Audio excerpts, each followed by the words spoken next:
Last year, a very charming family musical was released, and was subsequently trampled by almost everyone. 11 months after it played on screens worldwide, I'm still trying to understand why this innocent little film was given such a toxic reception, by critics anyway. I'm talking about Annie, a modern-day adaptation of a Broadway musical which itself was based on a classic comic strip. Watching it again recently, I was still enchanted by its good nature, warm heart, and spirited songs, and today I'm going to explain precisely why it won me over. Let's begin with the characters. For the role of Annie, they hired Quvenzhané Wallis, who had recently earned a well-deserved Oscar nomination for her role in Beasts of the Southern Wild, and they could not have picked a better choice. A lot of the success of Annie rests on her shoulders, and she was able to make her a compelling and likable lead. Every time Wallis is on screen, she lights up the scene, and she has the right level of spunk required for the role. She is instantly charming, enough that the most unbelievable thing about this film is not characters breaking out into choreographed song and dance numbers, but rather that nobody else thought to adopt her. Annie is a character that could have been directed to just act cute and leave it at that, but Wallis helps give her a full personality, selling both the comedic lines and the more dramatic parts. Along with that is her chemistry with the billionaire Will Stacks. This is a well-developed friendship, one that begins originally as a political play and then naturally turns into a genuine father-daughter relationship. It's not hard to see why Stacks becomes charmed by her optimistic attitude, and Jamie Foxx plays the role of the necessary bite, but also a likability. When the character needs to show his soft side, we buy it, and thus the premise becomes believable.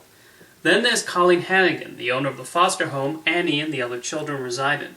This was never the most subtle character in any incarnation of the stage play, but Cameron Diaz manages to play her the right note. She's somebody who's clearly not had the best luck, and Diaz is able to portray that disgust in a hilarious way, but the script also gives her an added dimension. She's not just a simple villain, but rather somebody stuck in the difficult place of being annoyed and charmed by Annie at the same time. Hannigan wants to profit and take advantage of these foster children, but is not somebody who wants to see them hurt by the same world that chewed her up and spit her out.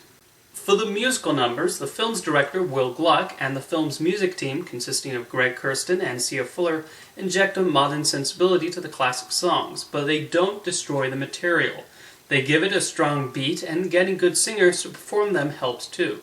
Gluck gives the song numbers a lot of upbeat energy, while also making the more somber tunes rather emotional. It's a Hard Knock Life is excellently updated with an infectious beat, and the sound editing cleverly matches the mops hitting the floor with the right notes. I Think I'm Gonna Like It Here is also given a great modern update by replacing the many butlers and maids with a gadget-filled apartment befitting our current reliance on technology, and the Warbucks character replaced by the cell phone entrepreneur Will Stacks. When Annie and Grace are running through the apartment along with the song, the scene captures the perfect sense of anticipation in moving to this new home. The new incarnation of Little Girls is also hilariously biting, with Cameron Diaz performing it with a lot of gusto, and having her hallucinating the foster children in place of everyday items is done to clever effect. Easy Street is similarly a showstopper, with the new antagonist, Stack's political campaigner, performed with the right sleaze by Bobby Cannavale. Then there's the iconic song Tomorrow. This is a tune that could easily end up as treacly and cloying, but the song's placement in the film and the direction makes it quite emotional. It's hard not to feel for Annie as she wonders whether she will ever see her parents, but she keeps her optimistic attitude through it all as she awaits the next day. It manages to take a song we've heard a million times before and make it fresh. The couple of new songs also work to the benefit of the soundtrack. Who Am I, which begins the third act, nicely delves into Annie, Stacks, and Hannigan as they wonder where their futures will lead them based on recent developments related to Annie finally finding her parents. However, for me the standout number is Opportunity, a new song written for Annie to sing in appreciation of what Stacks has done for her. After getting to know Annie through the course of the film thus far, and seeing her relationship with Stacks evolve, I have to be honest and say this scene almost made me tear up when I saw it in cinemas.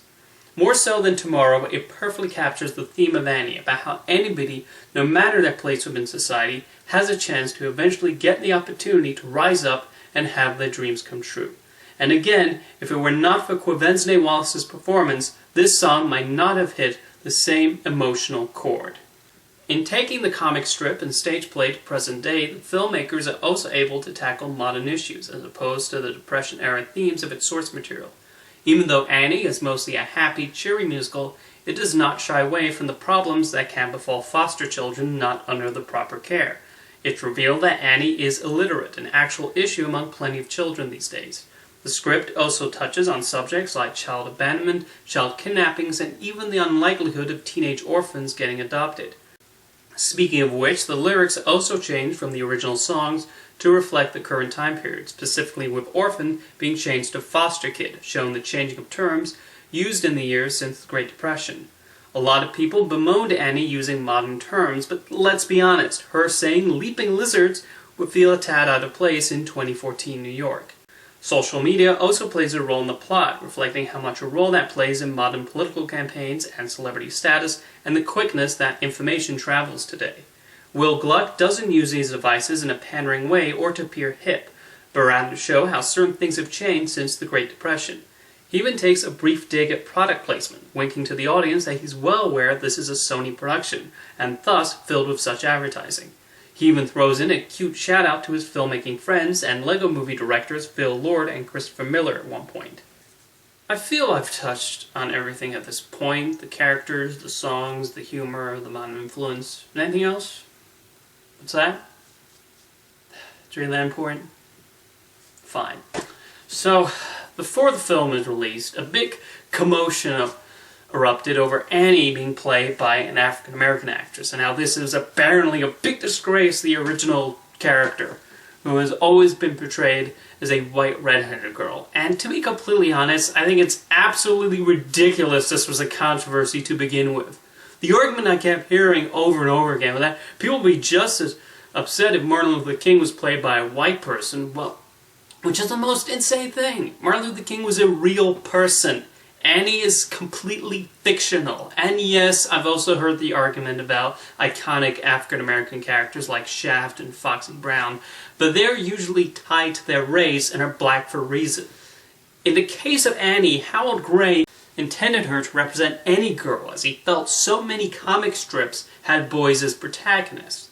While her being a redhead represents how the Irish were seen as lower-class children in the 1920s, reading up on Gray, it's obvious he would not have been offended by Quvenzhané Wallis playing the role. If anything, Harold Gray would have been aghast that his comic strip, which was very critical of the Roosevelt administration and the New Deal, was then adapted into a stage musical with a very pro-FDR message. But nobody seems to make a big stink about that. Another thing is, the main audience segment that is likely to watch Annie is children, and they're not going to care what skin color Annie is, but rather if they like the character or not. And shouldn't we be teaching the current generation to be colorblind and just treat everyone, no matter how they look, with equal respect? If anything, this sends a good message that anybody can be Annie. If Annie, being a white, red-headed girl, is so important to you, the movie literally opens with that Annie, as if to say, hey, that other Annie you like so much still exists. This is just a new interpretation. I don't normally talk about this sort of topic, but the backlash against this casting was so ridiculous and infuriating, I had to talk about it. And as for the film as a whole, while I understand if other people felt it was cloying and too modern, I thought it was an instantly charming and energetic musical that I think will be watched by many generations of children. And if they consider Wallis to be their quintessential Annie, then you won't hear any complaints from me. See you next time.